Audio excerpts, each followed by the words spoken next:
Good afternoon, everyone, and a very warm welcome to Farmers Weekly's webinar on selling land for residential development. I'm Suzie Horne, Farmers Weekly's business editor. I grew up on farms in East and North Yorkshire, where my brothers are sheep and arable farmers. First of all, thanks to everyone for joining the webinar and for our panel tonight. They've got lots of experience in this area, so there'll be lots of useful advice. We're going to look at a hypothetical farmland development case study to illustrate some of the considerations that the panel will be advising on. So to introduce our panel, first we have Hannah Beamish, a partner in residential development with Bidwells. Hannah's worked in property for more than 14 years. She was with a regional house builder before she joined Bidwells in 2012. She's acted for both landowners and developers, so she understands all the objectives and the different commercial drivers on both sides of those negotiations. Her landowner clients include private family trusts, charities, and Cambridge colleges. Then we have Caroline Hanratty, who's a partner in the law firm Mills and Reeve, and she works in their real estate team and has almost 30 years experience in commercial real estate. She specialises in development work, including options, conditional contracts, promotion agreements, and joint ventures. And she's got a particular expertise in the hotel, patient capital, and residential development areas. Danny Clifford is a chartered accountant and chartered tax advisor. He heads the private client tax team at Ensors Accountants in East Anglia. Danny's expertise is mainly in capital gains and inheritance tax issues that landowners are going to get involved in, whether they're landed estates or farm businesses, and have to consider through this residential development process. Danny's chair of the Private Client UK Tax Committee at the Chartered Institute of Taxation, and he holds several other appointments within the sector. So first of all, we're going to hear from Hannah to introduce the case study, then Caroline on disposal options, back to Hannah for values, deal structures, and the development considerations that can affect value and timescales. And then finally, Danny will look at the potential tax implications of disposal options and the considerations that that need to be made when the longer a landowner stays involved in the development process. After the presentations, we'll then open up for your questions. We've had lots of advanced questions, please add in any questions during the presentation.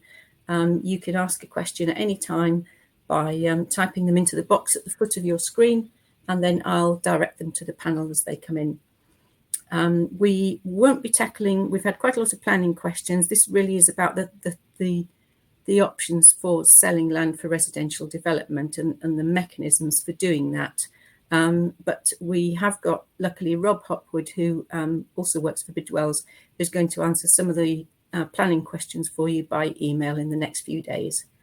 The webinar will last about an hour and a quarter, and then afterwards it will be available on demand. You'll get an email to let you know when that's ready. And so let's go to our first speaker, Hannah. Thank you. Good afternoon, everybody. So Caroline, Danny and I are here to take you through the key considerations that a landowner needs to be mindful of when considering the disposal of their land for residential development. Now, as professional advisors, we're often approached by landowners who've had a speculative form of interest from either a developer or promoter, and we're often asked how to actually materialise it into a structure that fits their objectives. So one of the key things that I think we need to think about in this seminar is just, what are your key objectives? Is it to maximise land value receipts? Is it a legacy? Is it a design or control mix, or just a mixture of all? So I think in thinking about that, you need to understand what kind of structure or deal structure would align with your objectives, and also that identifies the type of partner, whether that's a developer or promoter, that you want to proceed with. So with regards to the case study that we're going to refer to, when it comes to my slides, I will take you through a hypothetical calculation of sales proceeds and how they filter through under each deal scenario. But in order to do that, I think I'll hand over to Caroline to talk about the different legal structures available to landowners. Okay, thank you, Hannah. I'm hoping my slides are going to pop up. There we go, as if by magic. Marvellous. So it's very unlikely that any developer or house builder is going to buy your 10-acre site without planning permission. But there are a number of different ways that you can get a house builder on board and get planning moving. And so I'm going to have a look at the different types of, some of the main types of contract that we might use to do that. Next slide, please. So I'm going to start with the conditional contract, which, as you might guess from its name, is a contract for sale, which is going to be conditional on at least one thing. It'll usually be conditional on planning permission, but there could be other conditions. There could be a ground condition, report condition, sorting out access, sorting out vacant possession. And the contract will say that once all of the conditions are satisfied, the developer is then obliged to buy the site. The price that they're obliged to pay will depend on whether we've fixed the price at the beginning. We might have an overall fixed price, subject to adjustment perhaps for obligations that are required by the planning authority. It might be a price per net developable acre, which means a price per acre of land that the developer can actually use. Or it might be based on an open market valuation once they've actually got planning permission. House builders these days are very unlikely to want to pay for all of a piece of land in one go up front, and they would normally ask for deferred consideration, which are effectively stage payments. Another thing which might come into the equation is whether you want to be asking for an overage protection. Overage, also you'll hear it referred to as clawback or anti-embarrassment payment. And that's where there's a chance that the house builder or developer will go away and improve on their position or sell your land and make a profit, and you might want to have a share of that. When you have multiple conditions and you get into all sorts of detail of the condition, a conditional contract can also sometimes turn into effectively an option agreement. And so sometimes it's good to start with just calling it that, an option agreement. Now that means that it's up to the developer whether to proceed or not. There's no obligation on them to buy your site, but it gives them a period of time to go away and sort out planning, sort out ground investigations, anything else that they need to sort out before they're ready to proceed. There'll be a debate over the option period. Landowners won't want it to be too long, tying up their land so they can't sell it to anyone else. And developers will want it to be long enough for them to actually achieve what they need to achieve with planning. You'll expect to get an option fee for the privilege, and that's usually non-refundable. You probably want to put in some planning obligations on the developer, perhaps linked to some milestones that they need to achieve, which if they don't achieve might be linked to a termination right. And then they might want to be asking you if they can draw down the land in tranches rather than all in one go. And that's another point for negotiation at heads of terms. Then a completely different type of agreement is a land promotion agreement, which has become very popular over the last 10 years or so. In that type of agreement, the promoter is usually paying a promotion fee to the landowner for the privilege of having the exclusive right to promote that site for for planning for a certain period of time. And then once the land is sold with that planning permission, to have a share in the sale proceeds. So you normally get a payment up front, and then the promoter goes away and spends lots of money trying to get the planning permission, and they get a share in the sale proceeds. Next slide, please. What about if your neighbour is sitting on, say, 8 acres of land next door and they want to sell? It might be that it's a good idea to form a consortium, because it may be that putting the two pieces of land together gives you a more valuable overall site. It might deal with some of the development constraints that your site might have, and Hannah's going to talk a bit more about that later. It might mean that it deals with your access problems, or it might provide a drainage solution. It might be that the local planning authority wants bigger developments. And it's important to have a consistent approach when you've got two sites that are close together. It also gives you an opportunity to share the costs, which can be considerable, and reduce your risk. Next slide, please.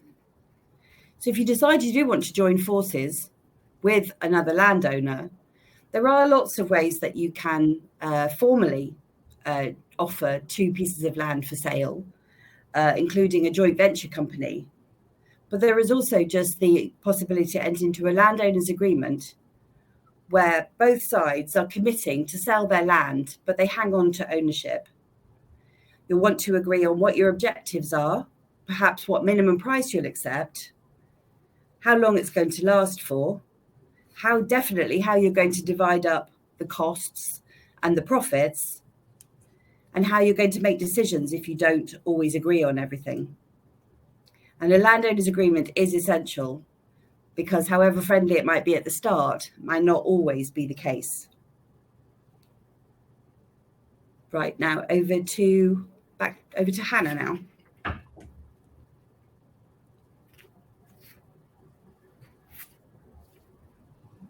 Thank you.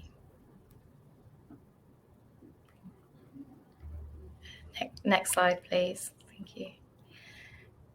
So as part of this section of the webinar, I just wanted to focus on a potential case study of a land parcel. So effectively assuming a hypothetical parcel of 10 acres, which is adjacent to a settlement boundary, and it's been identified as having some residential development potential. So this first slide here just takes you through the impact that the planning system or planning milestones has on land value per acre. Firstly, starting with agricultural, sort of the normal standard rate effectively, then moving through to hope, so where it's been identified as potential but not necessarily identified in the planning system. You can see that it starts to slowly move up on the graph line, to the point where you have a draft allocation. Now, there's quite a big period of time between sort of the agricultural side through to the draft allocation. It can take years. We're going through the Greater Cambridge Local Plan, which has just been, well, the previous local plan was adopted in 2018 and is now going under review. And the last local plan took effectively 10 years to go through the process. So you can see that there's quite a long period of time from agricultural through to a potential draft allocation. In this sense, what I wanted to highlight here was that when you're looking at this phase of value on land at this planning stage, you're essentially looking at a multiplier of agricultural land value. It's only once you get to the point where you've just got an adopted allocation where you can see that the land value goes up quite significantly and exponentially. And you start looking at the principle of development value or a discount to development value. So the point at which we were talking about in the previous slide about conditional contracts, you're probably, depending on the nature of the scheme, looking at a site that has at least an adopted allocation on a subject to planning basis. And right through potentially to you've actually got an outline planning permission and somebody wants to put forward a subject to planning deal on a reserved matters application. So this really is just to illustrate the impact that the longer you stay with the site and through the planning system, the higher the value goes. So it's effectively the risk versus reward kind of scale on here. Next slide, please. So in this slide, what I wanted to demonstrate was the impact that a promotion agreement or an option agreement actually has on real life sale proceeds. So talking again very hypothetically, if you had a 10-acre parcel of land and with the benefit of a planning permission, it assumes, again, very hypothetical, that you've got £1 million an acre. So the gross sales proceeds are effectively £10 million. Looking at the promotion agreement, where the parties put the property on the open market and it's tested, you can see how effectively the different premiums and costs are reimbursed to the promoter. So we look first at the premium and the monitoring costs, so effectively setting up the promotion agreement and monitoring the activity of the promoter through the planning system. Then the planning costs that the promoter has incurred, then taking off any sales and legal fees to actually sell to that developer, you then end up with a net sales proceeds, which quite conveniently for maths reasons comes out at £9 million here. Then under promotion agreement, it's then distributed in accordance with the agreed shares. And just for an illustration here, I've shown that 90% in this case would go to the landowner, and then 10% would go to the promoter, along with them being reimbursed with all their planning costs that they'd incurred. The next sort of breakdown of costs that I've referred to is an option agreement. And what you'll see is I've put an asterisk here under the market value of the site. This is purely because under a promotion agreement, you actually get to market test the site. So you can potentially have an irrational bidder that might come ahead and overbid for a site, which you would not necessarily say would be the open market. Whereas under an option agreement, you would look at comparables in the area and see effectively come to a negotiation on the price. So when you work this down through this formula, you're effectively saying if they had a 90% discount to market value, it works out at an £8.1 million. Then you have the deduction of the premiums and the monitoring costs and the planning costs to get you to a purchase price in the order of £7.3 million, which is returned to the landowner. So this is just, again, a very hypothetical scenario just to take you through how the sales proceeds work. But it does demonstrate the difference between the promotion agreement and the option agreement, whereby under a promotion agreement, it could be said that landowners and promoters are aligned in their interest to maximise value because they're receiving a share of actual sale proceeds.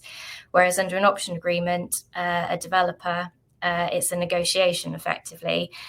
There are reasons for going under an option agreement though, and I think it's clear to say that under an option agreement, having a developer on board clearly shows deliverability to a local authority in planning circumstances where it might be difficult to get planning permission. So I just wanted to conclude on key development constraints really that a landowner needs to consider when they're coming forward for development. These can be things like the title. So who owns the title? Do you have full ownership right up to the adopted highway? Are there any covenants on your title or any rights of way that need to be protected? Matters such as land assembly that Caroline covered up earlier in this presentation. Things like drainage and access. One of the key things which is coming forward as a major thing to be considered is biodiversity net gain. So that's going to be covered in the next presentation, just in terms of how to secure biodiversity net gain. Any kind of future proofing. So if you've got land that's not fully sold as part of development and you need to provide infrastructure to the remainder of your land, you want to make sure you've put in place the right obligations on the purchaser buying your land to make sure that they're going to future proof your adjacent site. And then finally, just thinking about going back to the key objectives that we raised at the beginning. If design and legacy is something that you want to have control over and consider, that needs to be worked into your promotion agreement or option agreement right from the outset, because it feeds into the estate management strategy and ongoing development. So I think from that perspective, that's just covering the value and development side of things. Thanks very much, Hannah. So we'll go to Danny now to hear about the tax considerations. Thanks, Danny. Thank you.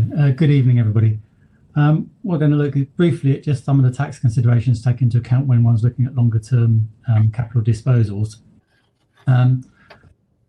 This first slide I could really have called under old speak, getting your ducks in a row either before you start or part way through. I put down there the present versus the future and who do you want to benefit. So I think really the best way to describe this is by virtue of an example. So let's look at a 60-year-old farmer who's farming his land, and he's got a parcel of land there worth, say, £500,000 now, and there's a feeling that this could be worth quite a lot more in future, and possibly there are promoters sniffing around it. So whilst he's farming that land, he's in a sort of optimal tax position, because if you look at the various reliefs due under inheritance tax, if he dies, he's got certain agricultural property relief. probably business property relief as well. And for capital gains tax purposes, if he wants to gift it on, he's got holdover relief. On a sale, he might have business asset disposal relief, which is what people used to refer to, or a variation of entrepreneurs relief, as it used to be called, and possibly rollover relief as well if he were to sell the land and reinvest the proceeds. So tax-wise, holding that land is quite an optimal position.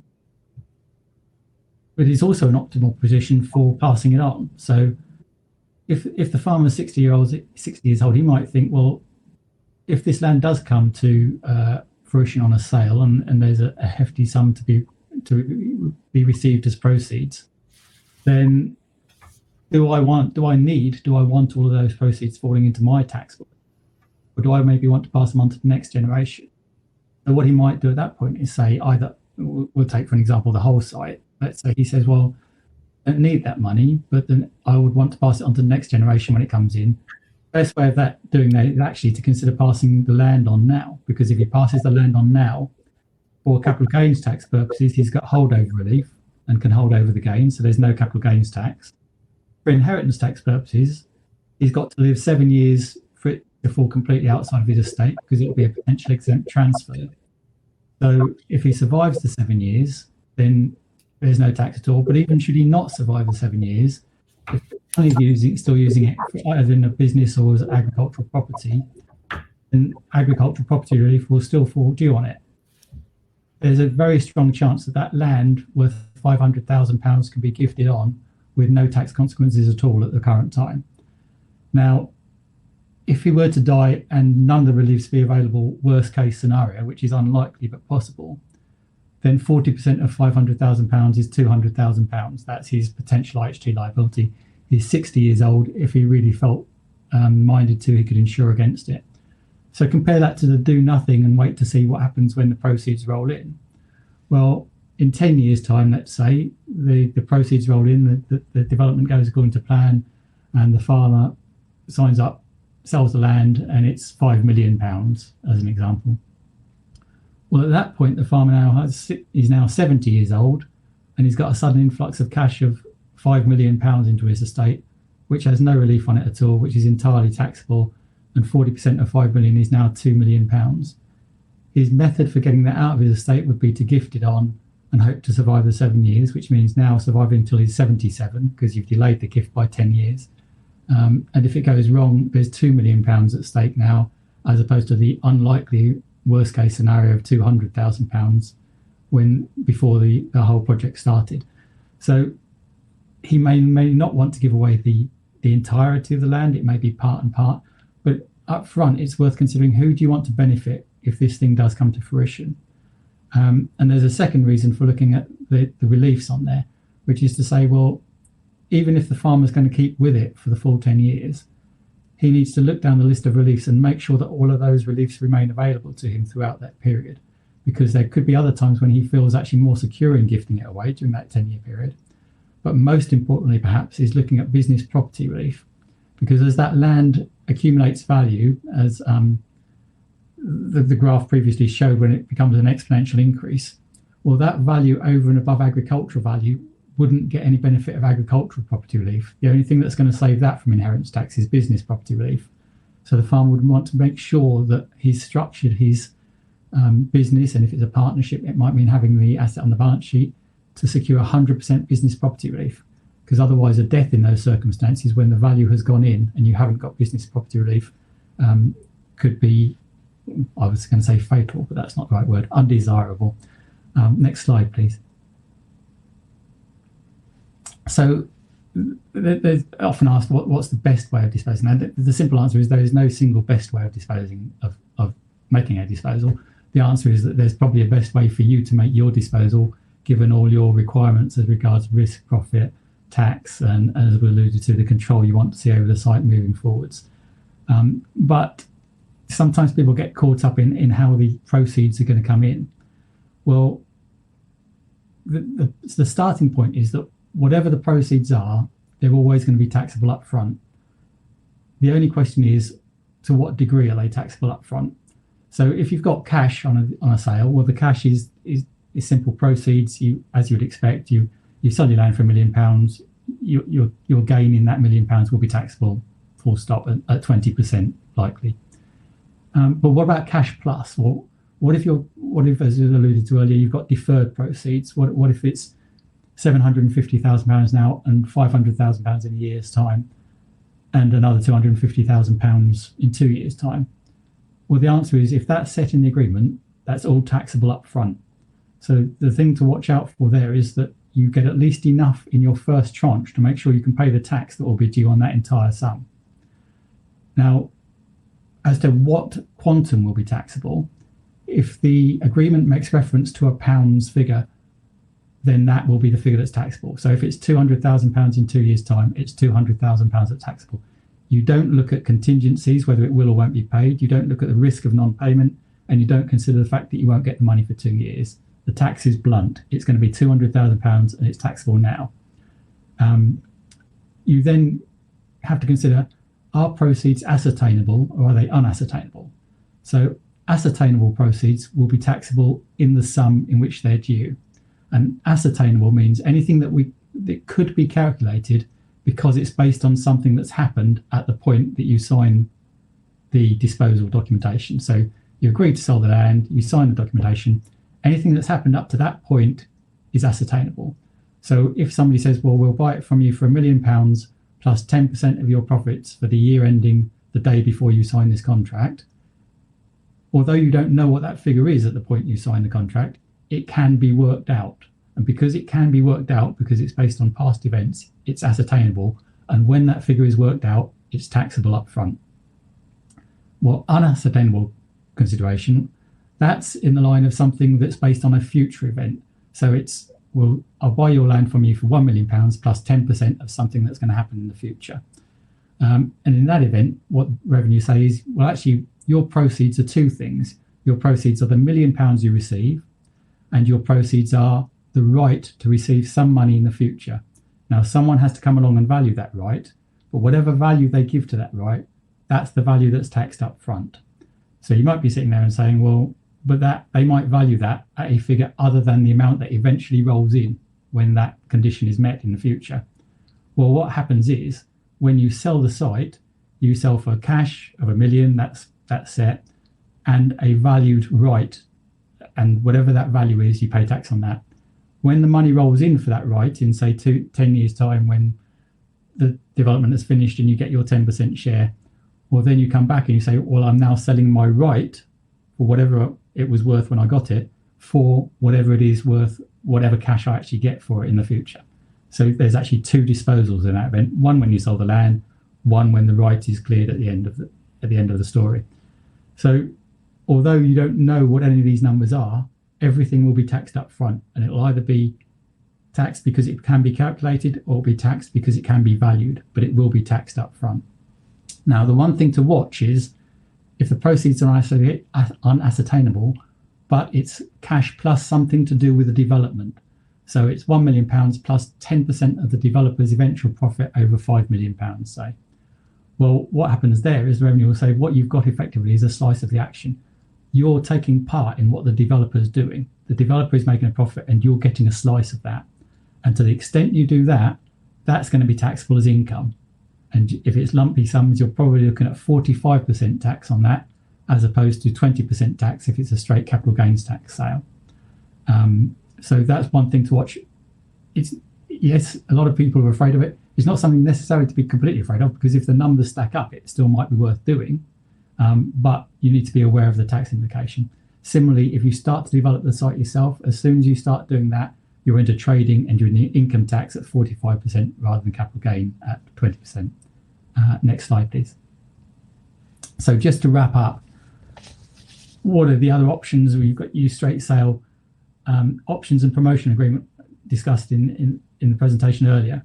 The tax ramifications, the big tax ramification for the taxpayer of those is that whilst those are ongoing, the farmer is still free to farm his own land, or should be ensured that he is. And that means that all of those reliefs that I referred to earlier, so the inheritance tax reliefs of agricultural property relief, business property relief, plus the capital gains tax relief, holdover relief, rollover, they're all still apparent in that land. They're all still available to the farmer whilst you're going through the options and promotion agreement before the actual sale takes place. So that enables the farmer to maintain his position pending a sale. Now, a landowners collaboration agreement and pooling, that's obviously bringing different landowners together to do various things. So the landowners collaboration agreement and pooling are preferred by the developer stroke promoter, possibly, it would be fair to say, less so by the actual landowners themselves, but often you have to take part in it to generate the best return. But what you're looking at in a landowners collaboration, or they're also called equalization agreements, is the potential for double tax. And that might occur, for example, because on if there's 3 farmers involved and one tranche of land is sold first, he takes the money and is taxed on it, but he actually has to pay out the others in their shares of whatever the equalization agreement says he should be paid, and there's no tax relief for that payment out. So the first landowner will pay tax on the full sum received without any deduction for the amounts that he's now got to pay away to the other 2 landowners, and the other 2 landowners will also pay tax on their shares received. So effectively you're taxing more than is actually being received. The biggest disadvantage from a tax position only on pooling is that as you go into that process, you lose a chunk of the reliefs you're due. So there are mechanisms for trying to deal with it, but in the default terms, you will lose API, you will lose BPR on a lot of the land that's now attributable to you. And there can be considerable difficulties if you don't go ahead and try to bring things out again from the pool. That can be a tax issue as well. So under landowners collaboration agreements and pooling, you've got the possibilities for dry tax charges, because some tax charges can occur up front before you've even made the sale, and then double tax and the loss of reliefs. So there's plenty to consider from a tax angle.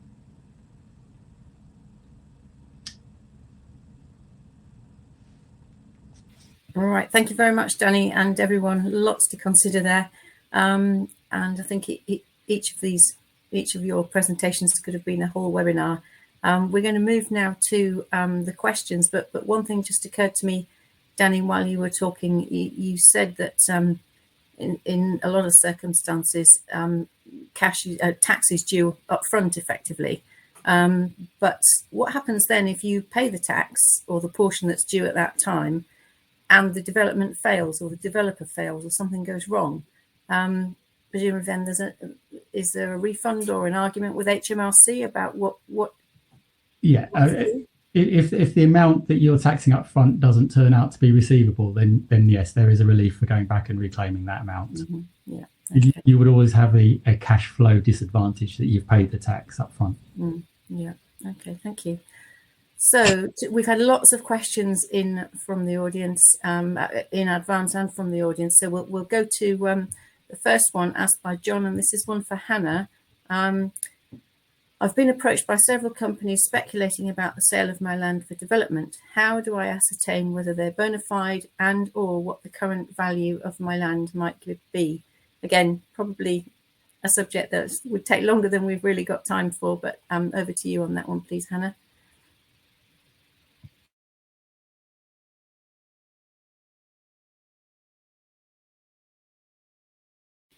Sorry, you're on mute, Hannah.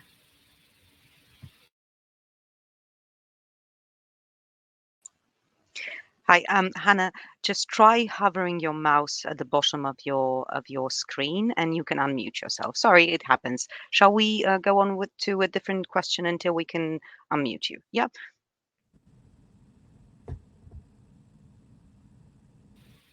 Okay, so we'll go to a different question for Caroline. If you don't have sufficient access to land that could potentially be developed, how can this be dealt with? For example, a housing development's just been built adjacent to land that could be used, presumably for further development, and the only other access is a narrow agricultural access from a previous development. So, Caroline, probably not completely unusual situation, but if you could have a go at that one, please.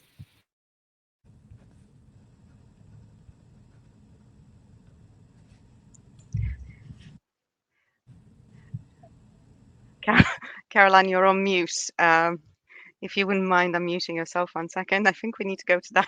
So sorry about that. Sorry, the question box was stopping me finding the unmute. I do apologise. Yeah, so I think what's being described is a situation where there is no access for the land, other than a narrow agricultural access, presumably that the questioner Matthew doesn't own, and then the adjoining housing development.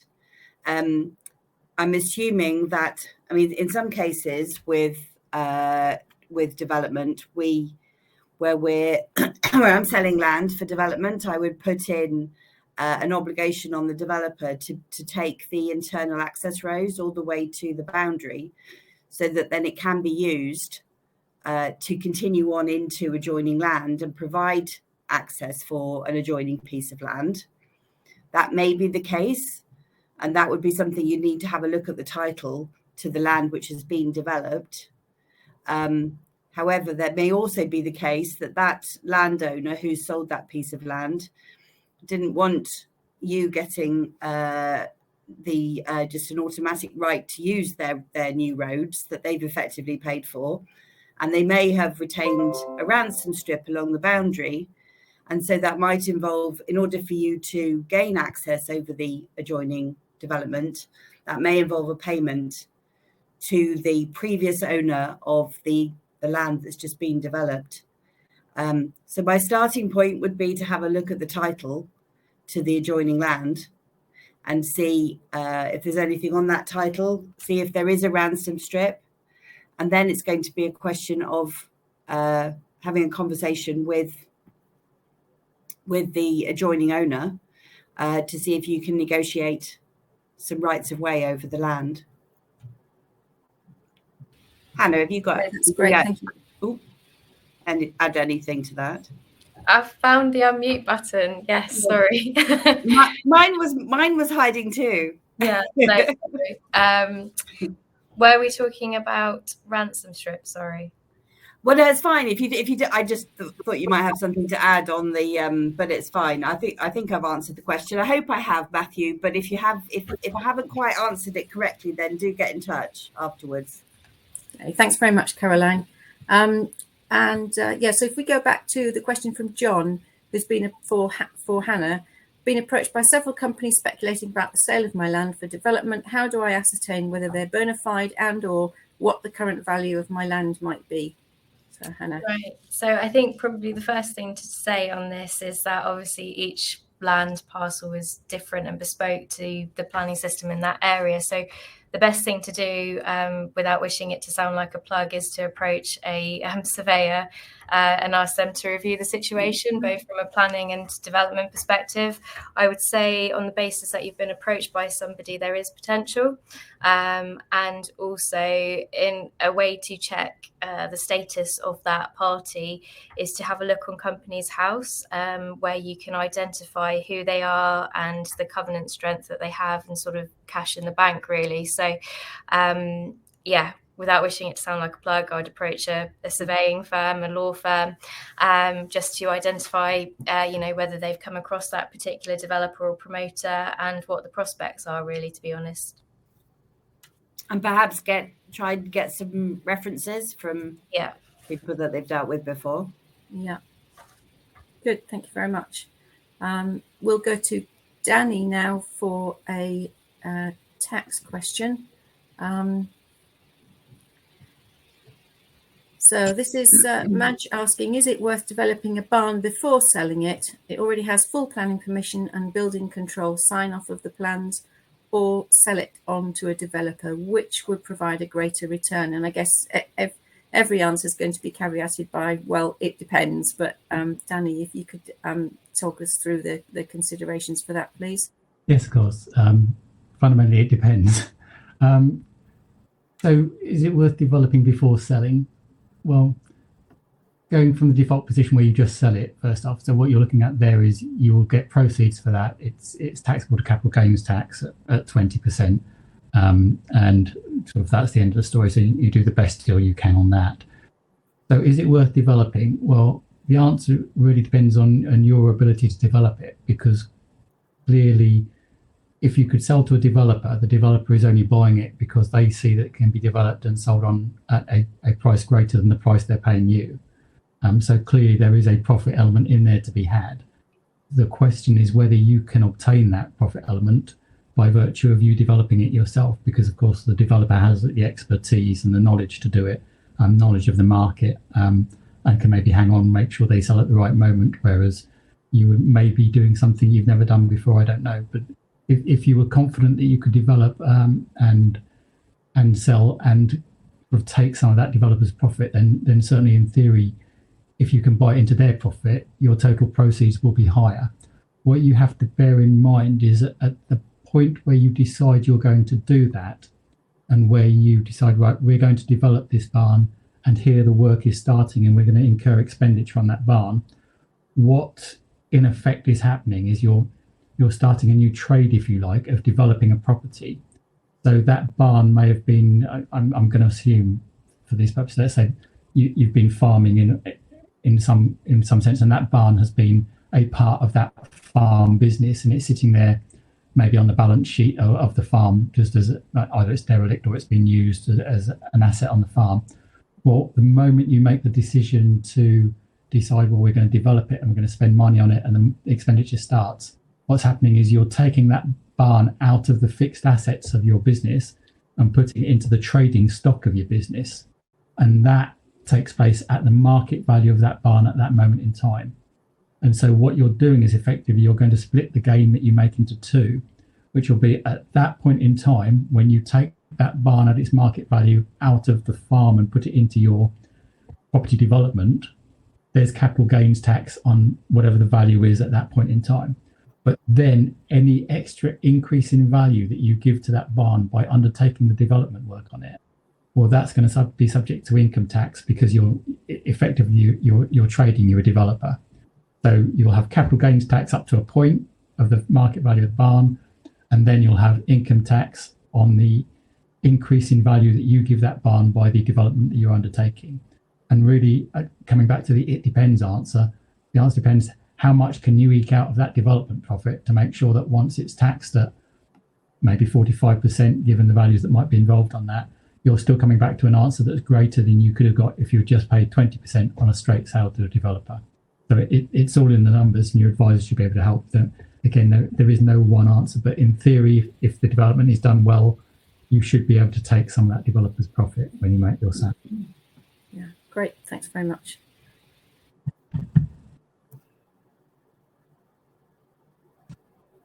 Oh, now you're muted, Suzie. Sorry about that. Another tax question, but for Caroline and Danny this time. Anne is asking, what are the hazards of entering a promotion agreement with equalization amongst landowners from the individual landowner's point of view? So, Caroline, do you want to go to that one first, and then we'll come back to Danny? Yeah. So, and I think you're talking about two different types of agreement here, perhaps in the same question. A promotion agreement is normally entered into by a landowner with a promoter who is going to take the land through planning, find a house builder or a developer, and then there'll be a sale with a split of the sale proceeds. Promotion, in terms of the dangers of a promotion agreement, I think what's really important with a promotion agreement from a landowner's point of view is that you have a really good relationship with them and a relationship of trust with them before you enter into the promotion agreement.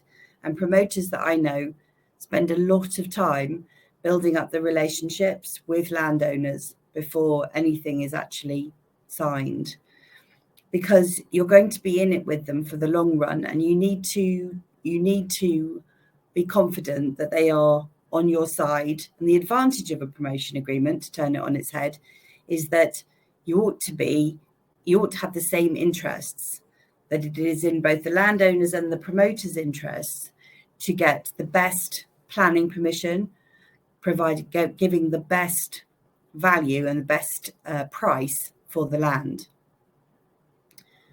The hazard, if you like, of a promotion agreement is if you enter into one that's too long, that that you feel the promoter's not doing anything, that you get frustrated, that there's no progress, that the relationship breaks down, and there's a period of time that there's not a lot you can do about it, because if you've agreed that they can have a period of exclusivity, then that's what you're stuck with.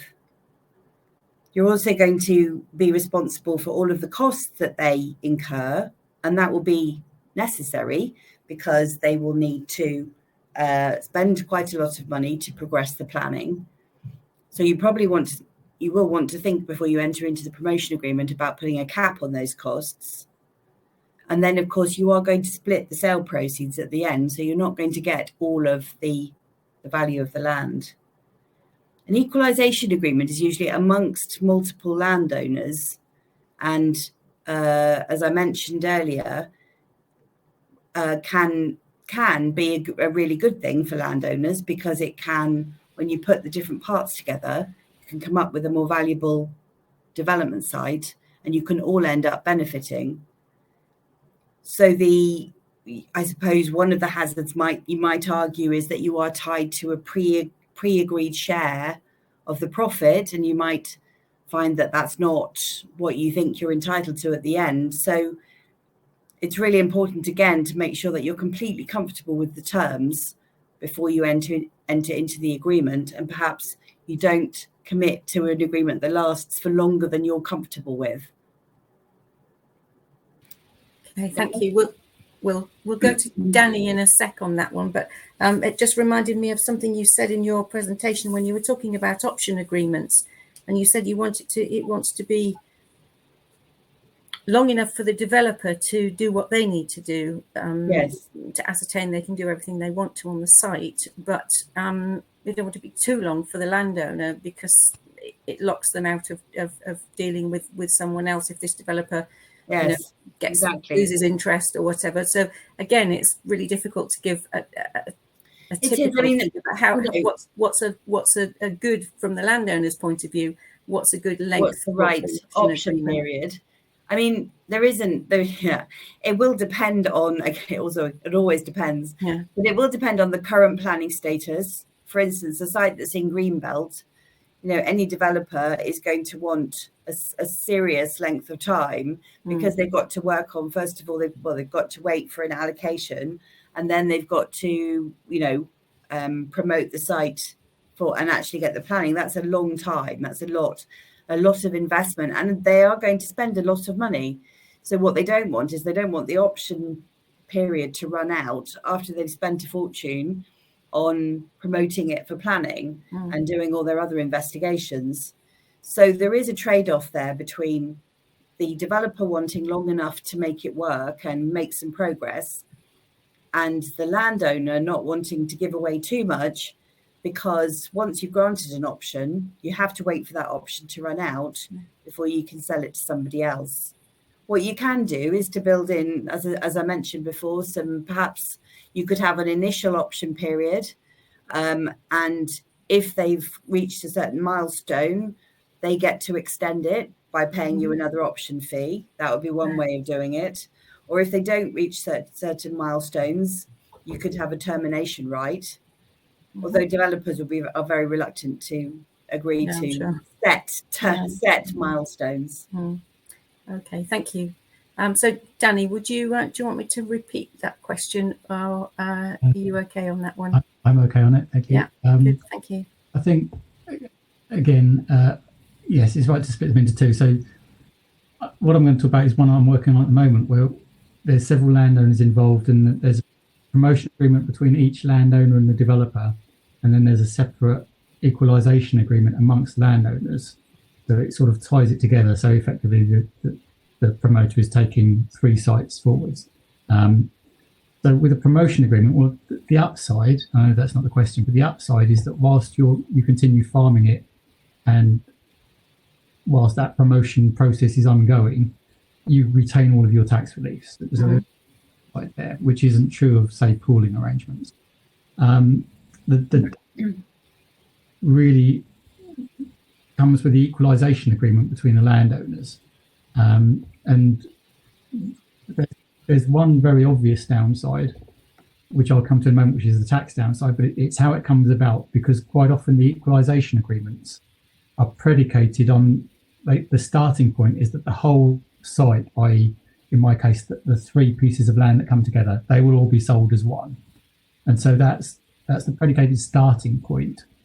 Useful. And the problem being that if it happens, perfect, the agreement works fantastically. The problem becomes if that doesn't happen and only elements of the site are sold, or only elements are sold in tranches. And where that happens, the equalisation agreement may well say something to the effect of, let's say the 3 landowners are in equally, so they've each got 30 acres in a 90-acre site. That if landowner A's 30 acres is sold first, then landowner A takes the proceeds. His is the land that's being sold, so his is the capital gain. But he's got to pay 2/3 of that to the other 2 landowners because you're in it equally, in equal thirds. And the problem with that is that landowner A will be taxed on the full proceeds, whatever sold for, but he's got to give 2/3 of that money away once he's paid the tax. And that 2/3 that he's giving away is not tax deductible, but it will now be taxable on the landowners B and C, if you like, when they get there. So if the 3 tranches are then sold sort of continually, and so landowner B has to then sell his 30 acres and gives 2 lots of 10 away, ultimately what you've got is double tax on the whole scheme. And it's how the equalisation agreement is going to deal with that. If it doesn't sell as a whole, how does it sell? What are the protections in place for landowners in that event? Because there are scenarios which you can see coming forward which could be quite disastrous for the individual landowner, but not disastrous, for example, for the promoter of the whole site. And so I think that's how it deals with that. If it has to be sold in tranches or if part goes to market, that's the key point, and I think that's the big disadvantage of them. As it comes down to writing an agreement that covers absolutely every eventuality. Yeah, I'm sure he makes a vague attempt to try and cover off some, but nobody's going to cover. No. Okay, so we'll go to a question from Henry now to Hannah first and then Caroline. What can you do to ensure agents or developers are being proactive in promoting your land under the terms of an option agreement? So just kind of dealing with principal heads of term stage really probably is making sure that there's obligations on the developer to hit certain planning milestones, as Caroline referred to earlier. And I think, diligently pursuing and trying to secure satisfactory planning permission, again, referring back to an objective. So I think from the outset, if you set out what your objectives are, it's something that you can test a developer or promoter on to make sure that they're actually performing against that. Those are the kind of the parameters that we would put or seek to put into heads of term stage. And probably Caroline will be able to explain, I expect, how you can then put that into a legal format, really, so it's binding. Yeah, so I mean, I've sort of covered this, I think. Yeah. It's about trying to tie the developer down to while being reasonable about it, because they will want and need certain freedoms to make decisions when it's the appropriate time to submit a planning application. But what you don't want to just grant them an option for 10 years and just have no oversight. So some milestones, as we've discussed, are good. Perhaps an initial option period, as I mentioned before, with then the potential for the developer to extend, possibly paying an additional option fee, so that you're all coming back together after, say, 3 or 5 years to say, well, how's it going? And, if they're still committed, they'll be willing to put some more cash up. So that might be one something to think about. Thank you.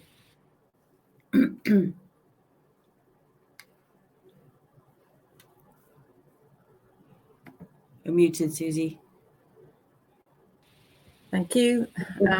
Sorry about that, everybody. Another ransom question here, slightly longer one from Richard. Parcel of land ideal for development, but we're unable to ascertain who owns a 20-metre strip of land between our boundary gate and the highway. Our old deeds show our gate onto a lane, but a highways check only establishes their authority to within 20 metres of our boundary. The land registry shows the neighbour on one side is not the owner, and on the other side it's the church. How do you establish who owns the strip? And as a ransom strip, what would its value be? So I guess it's Caroline for the title side, and perhaps Hannah on the value of the ransom strip. So 20 meters is quite a lot. It's not that's not a narrow strip. I mean, you do get bits, and well, there are two types of ransom strip. There's the intentional ransom strip, where that's, somebody has in mind that there is potential value to be gained by hanging on to, say, a metre wide strip of land along the boundary, and then so that somebody has to come back to them and pay them a significant amount of money to enable another development. 20 metres is quite a lot, though. I mean, you'd start with investigations and beyond the land registry, so old title deeds, if you can find them, although people aren't as good at hanging on to old title deeds anymore as they used to be, which is to be discouraged. Don't ever throw title deeds away, even if it's registered at the land registry.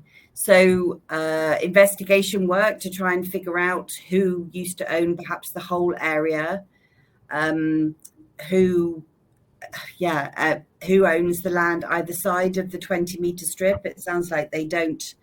I mean, if it's the church, that's probably not a registered title. So it might be worth looking at that title if you can find it. You do sometimes have these situations where you do have to be a bit of a just do some investigation and try and figure it out. If it's the end of your drive, though, I'd be interested to know how well. I suppose I don't know how long you've been living there. You've been using it for a long time. That will help, but it's going to be tricky from a development point of view, especially such a long piece of land. Hannah, what do you think about that? That seems quite a big chunk of land to be missing. Yeah, so that appears to be something that looks more that it's registered by somebody or it's owned by somebody. It's not a traditional ransom strip. So yeah, I think it's a bit, like you say, it's interesting to look at. But coming to the valuation point side of things, I think assuming you can find the identity of who actually owns that parcel of land, it obviously depends on the nature and use of that land over the however long you've been sort of in situ there. But the leading sort of case law on ransom negotiations is Stokes versus Cambridge, but ultimately it is a negotiation. Stokes versus Cambridge sort of advocates anything between a third to 50% of the increased value, but I think it depends on sort of the negotiation position of the parties and whether that's the only point of access or there's a secondary point of access. So it is a negotiation, but I think this one would be particularly interesting just to have a further look into because of the nature of the extent of land. Yes, it looks like it might be that sometimes these things are mistakes in conveyancing or mistakes by the land registry. That happens quite a lot.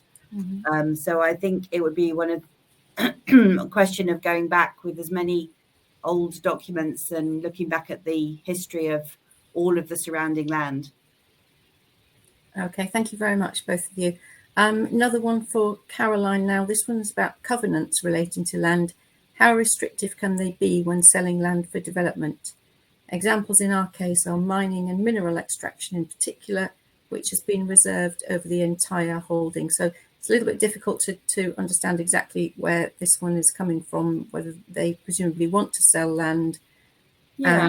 And So restrictive covenants. So obviously covenants on title are one of the first things that a solicitor acting for a developer is going to have a look at, to see if there's anything on the title that means that the land can't be used for what we want to use it for. So there can be all sorts of ancient covenants on title. There'll be things that says, you know, there might be a covenant that says you can't use it for the sale of alcohol. That happens, especially when it's close to a church.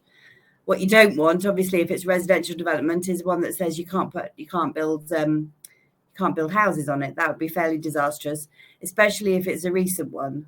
So a recent covenant, which stops somebody doing something that you want to do, could well be a problem, and could well mean that you can't develop it without going and negotiating with the person with the benefit of those covenants. And it may be that they were absolutely intentionally put onto the title by the person who perhaps used to own the site in order to be able to get some value when somebody wants to develop. And very old covenants that have been on the title for a couple of 100 years may well not be a problem, and it may be possible to get title insurance from a specialist insurer that will cover the risk of somebody popping up and saying you can't do that. Mining and mineral reservations are fairly common in certain parts of the world. So I'm actually in Manchester, and round here, loads of titles have got mining and mineral reservations. And whereas there are parts of the country that will never have those. It's not disastrous. It doesn't mean it can't be developed. And I have sold sites with mining reservations on, and the developer has been able to get title insurance to protect against the possibility of somebody claiming that those rights have been interfered with. Developers normally ask for the cost of insurance to be knocked off the purchase price, and whether or not you agree to that is a matter of negotiation. Okay, thank you. We've got another tax question for Danny now. From Andrew: what would be the best approach to achieve a greenfield development where you wanted to end up owning and living in one of the resulting new properties? Again, it's going to come back to maths, but my gut feel would be that probably before you start work on the maths, the option that's going to come down to being the best alternative is going to be to retain the land on which you want your house built. So I'm assuming this is like part of a bigger development. Yes, I think so, yeah. He wants to retain one. The best option is going to be probably to retain the land on which you want your property built, and to almost pay the build costs for the developer as part of that, but retain the underlying land, and then obviously he's building on your land. If you go the alternative route, I suppose, of you sell everything and then buy the house back, or have a clause in it to buy the house back at the end, then you're probably into having to pay, or being taxed at least, as if market value has changed hands. So I would imagine when you do the maths, it's going to come down to, I haven't had to do one of these, I must confess, I'd imagine it's going to come down to retain the land and get thing built, because the build costs will be cheap. Okay, thank you. That might be slightly tricky though, because the house builder won't know exactly where the boundaries of the plots are going to be, perhaps at the point you do the deal. So that's true. Quite tricky legally. All right, thank you both for that. I'm just looking for our next question. To Caroline, this is Bob from Bob. The conventional role of the promoter is predicated on achieving best value for the landowner.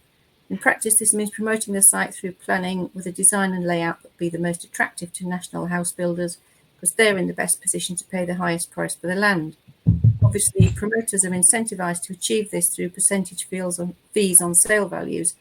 How can patient capital for better development be brought into this equation without the deals becoming complicated? It's quite a complicated question.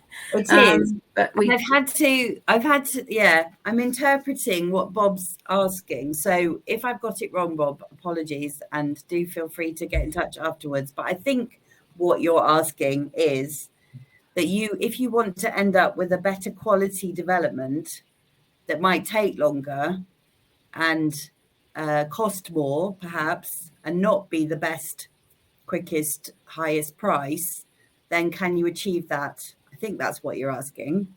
And I suppose what the answer is, it can be achieved through a promotion agreement, but you would need to be very clear with your promoter at the beginning, the outset of that relationship, that is what you want to achieve, and the promotion objectives and the disposal objectives that will be set out in your promotion agreement need to take that into account. And it may be that the quid pro quo for the promoter, who is effectively going to have to work harder and potentially wait longer for their receipt, might want a higher share of the sale proceeds in return. They might say, well, I'm going to have to spend more money to get to that position, so I need the cap on the promoter's costs to be higher. They might say, well, okay, but that's a lot of work, so I'm not going to pay as much in terms of a promotion fee at the beginning. So I think it is achievable, but you need to be very clear in your promotion agreement what the objectives of both parties are. I hope that answers your question. Thank you. Thank you very much, Caroline. But a couple of questions for Hannah now. One is, how much should I expect a land promoter to take in terms of a percentage of sales value? In your presentation, Hannah, you talked, I think, about 10%. I mean, is that typical? It can vary, really. It depends on the nature and scale of the site as well. So yeah, anything in the order of 10 to 15%, but it depends on the planning prospects, really, to be honest. Okay, thank you. And these are questions that have come in during the presentation, or during the webinar. Another one for Hannah. You said that under an option agreement, the land value is a negotiation. Why would a landowner not get a clause written into the agreement that states that they could sell a proportion into the open market to get a true value? Yeah, that's a very good question.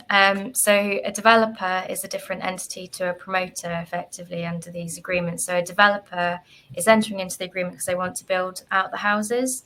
They're effectively building out the houses, and they receive profit on the sales proceeds, effectively, from the end units.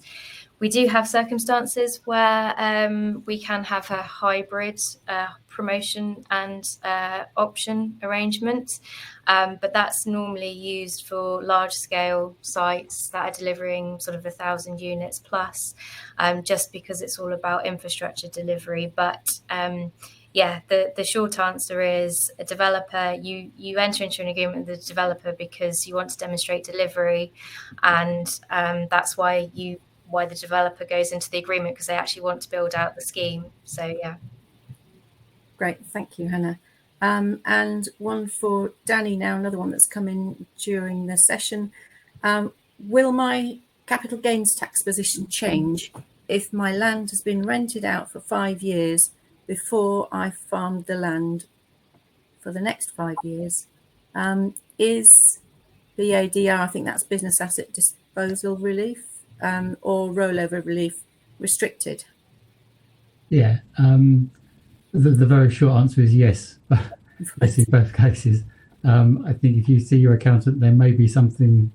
Well, it's probably too late now if you've already done that. It depends exactly on the structure in which you then went to farming, because there is potential to kind of reset business asset disposal relief. But in your period of ownership, the rollover relief will certainly be restricted, and almost certainly the other one as well. Okay, thank you. All right, just looking for another question. Got quite a lot here.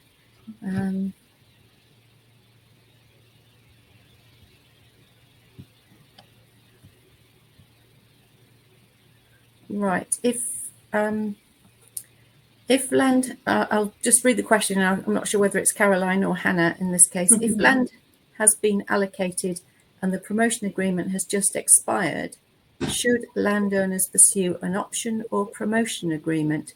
And we're talking about a big block of land here, because it's 3,000 plus units, which I presume housing units. That is big.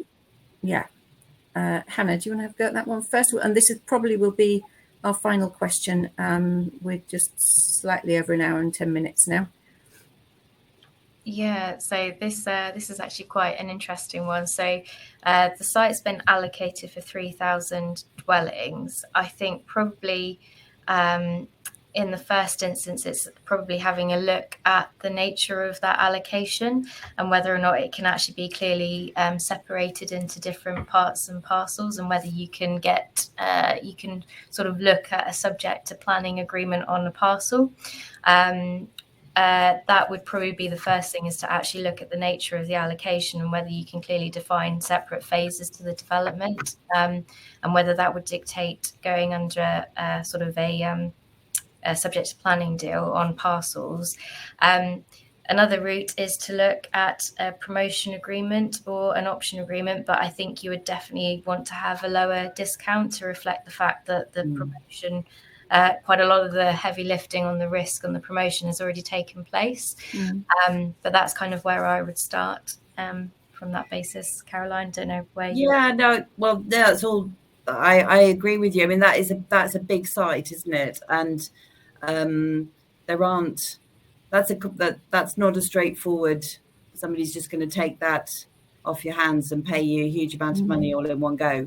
That's either going to have to be carved up, probably, and potentially with somebody putting some of the infrastructure in, and then to open up more of the site. So yeah, I think you probably depending on your level of sophistication. So the person that asked a question is a development director, so they might be have quite a high level of sophistication. Then it depends whether you're equipped, I think, to plan out that bigger site, or whether you need somebody on board that's going to help you divide it up. Yeah, Hannah's right. You need to look at the planning situation. It might be, the Section 106 is going to be complex. So yeah, there's a lot to it. Just really briefly on a development of that size, how many years are we talking about from sort of first building starting to it being completed? Just roughly. Well, it's not going to be. I don't think it's going to be one house builder that's going to do all of it. So yeah, I mean, the average is sort of 50 a year for a house builder, Hannah, would you say? About 50? Yeah, depending on the nature of the house builder, 50 to 100 perhaps maximum. And then if you had a consortium of 3, if you said a maximum of 300 a year as an absolute maximum, that kind of gives you the scale. Really. Okay. Right, thank you very much. Well, really now it's just left to me to thank the panel very much, and for the audience for staying with us and putting in so many good questions. We really haven't been able to cover anywhere near all of them, but hopefully the ones that we have covered, we've given people at least food for thought and a bit of direction. The recording will be available. You'll get an email to tell you when the recording is available on demand if you want to have another look. Thank you very much to everyone. Bye. Thank you. Bye.